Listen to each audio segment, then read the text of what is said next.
Если я не буду вот этого делать, у меня в квартире, наверное, все 13-12 градусов будет. Если я вот этого не буду. Конечно, она мало мне помогает, но на какое-то время помогает. Надежда Баширова бір бөлмелі баспанасын қалай жылытудың амалын таппай әлек. Бірнеше жыл бойы кезекте тұрып 5 қабатты үйдің әлеуметтік подъездінен бір бөлмелі пәтер алған ол үйінің мұндай суық боларын білмепті.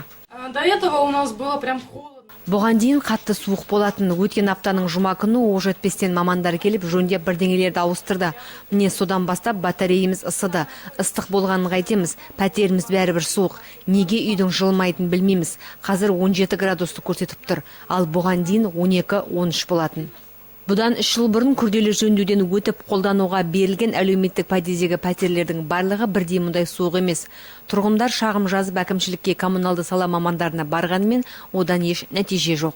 Мы в другие станции, я в Акимате. Біз әкімшілікте, Оқжетпесте, өзгеде орындарда болдық. Менің стеклопакетімнің біреуін ауыстырды. Одан да пайда жоқ. Үйдің шофтары бітелмеген, қабырғалар мұздай. Осыны айтсақ, ешкім тыңдағысы да келмейді.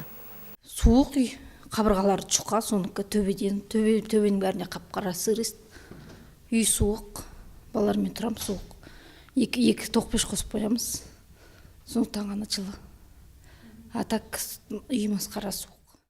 Тұрғындар Оқжетпеске қояр кінәміз жоқ деп отыр. Олар өз тараптарынан барлығын жасады. О баста жылу жүйелері дұрыс жасалмаған дейді олар. Ал жергілікті коммуналды сала басшылары бұл ретте қандай да бір мәлімет беруге асығар емес.